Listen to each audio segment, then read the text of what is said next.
उच्च ख्याल आने के लिए पहले कर्म करना आवश्यक होते हैं। इस पंक्ति को गहराई से समझें और परखने के लिए आप एक दिन सुबह से शाम तक आने वाले सभी ख्यालों को एक कागज पर लिखें। इससे आपको पता चलेगा कि जब ऐसे विशेष कर्म नहीं होते तो किस तरह के ख्याल आते हैं। जब अपने ही विचारों को एक कागज पर लिखेंगे तब समझ पाएंगे कि एक सामान्य इंसान कितना सोया हुआ या खोया हुआ होता है।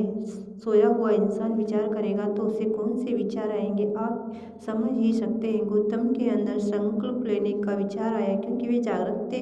जब भगवान बुद्ध की कहानी पढ़ते तो सारी भाषाएं या कर्ताएं डर की भाषा में ही पढ़ते हैं। उन्होंने ऐसा सोचा होगा, वैसे सोचा होगा, लेकिन जब ज्ञान प्राप्त होता है तो तब समझ में आता है कि ऐसा विचार क्यों आया, यानी इतना हैप्पीनेट, क्योंकि तब किसी कर्ता या द्वारा श्रेय लेने की बात बचती ही नहीं। गौतम ने संकल्प लिया था, सत्य मिलने तक आंखें नहीं खोलूंगा और बिना हाथ पैर हिलाए यहीं बैठा रहूंगा।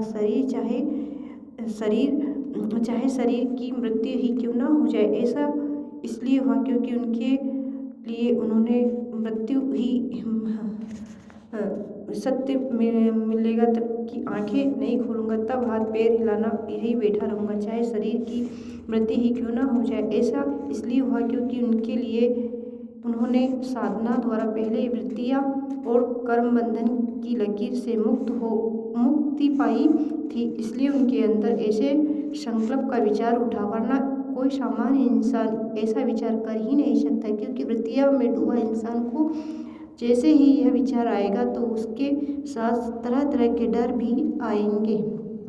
ऐसे विचार मृत्यु, ऐसे अगर मुझे ऐसे सत्य नहीं मिला तो क्या होगा, अगर बीच में मन के सांप बिच्छू आ गए तो क्या होगा, वगैरह।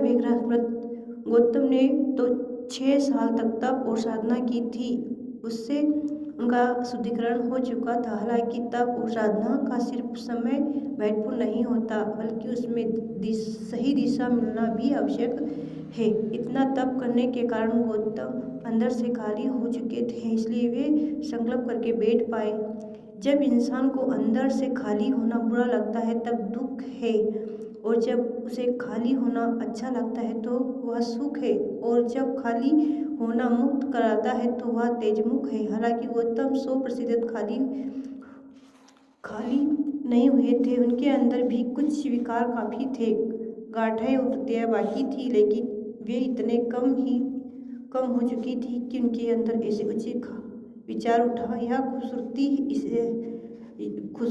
खूबसूरती है, इसलिए कम से कम हमारे इतने विकार तो कम हुए, इतनी गांठें और वृत्तियाँ समाप्त हुई, और कर्म बंधन से बांधने वाली इतनी लकीर तो मिटी कि हम भी संकल्प और ध्यान में अधिक समय तक बैठने का ख्याल आए। वृत्तियाँ और लकीर को भंडार इतना तो कम हो। आपके अंदर यह ख्याल आएगा तब जब आप और जहाँ मुझे मौका मिला वहाँ मैं ध्यान करूँगा।